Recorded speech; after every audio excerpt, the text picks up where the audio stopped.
In 1996, Professor John Bard shocked and outraged his fellows. The subliminal effect that rattled so many cages is called priming.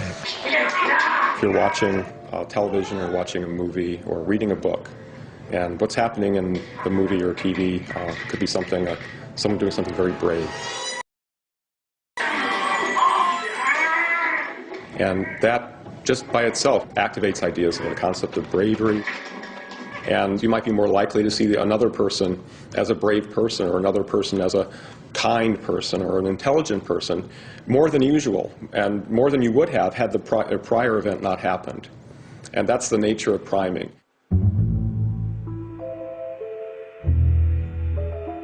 Images, and even words, slipping thoughts and feelings into our subconscious is one thing. But what is more worrying is how those thoughts and feelings can then change our behavior. Today, one of John Bard's PhD students is running an experiment to investigate the priming effects of temperature. What we do in our experiment, we very briefly expose people to a warm or cold substance.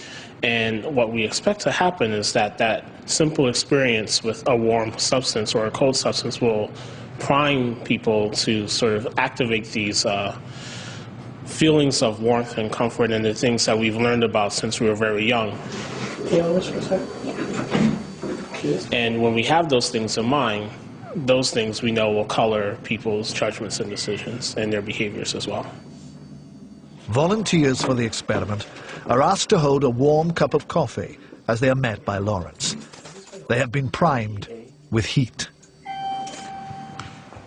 The purpose of the experiment is to record participants' judgments about Lawrence's colleague, Randy. How was your break?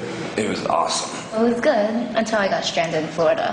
What happened? Because of the snowstorm in New York on Friday, so I got stranded.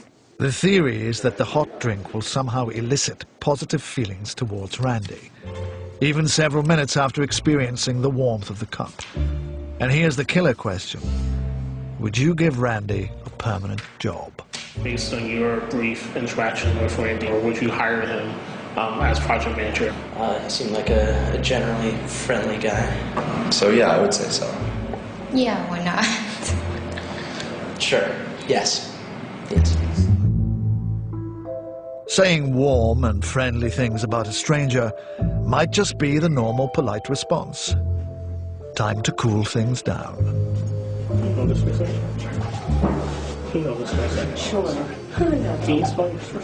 Except for the temperature of the drink.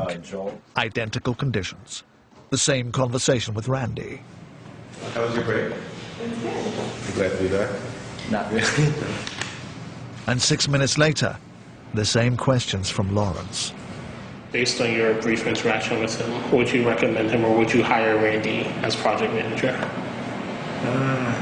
As a leader? I'm not sure. Based on the brief interaction? No. Maybe not from the impression that I got. The experiment shows, remarkably, that a brief encounter with a beverage could see you either hired or fired. It's a powerful effect, and one that might have worrying applications. In the case of, say, consumer products, feeling warm about a product presumably will make you more likely to buy it. Feeling warm about a spokesperson may make you be more likely to listen to that person and trust their judgment. So beware politicians handing you cups of coffee, right? Essentially, yes. People say, how can you get these effects with such rinky-dink little manipulations and moving people's behavior all over the place? And I don't know, it just keeps working.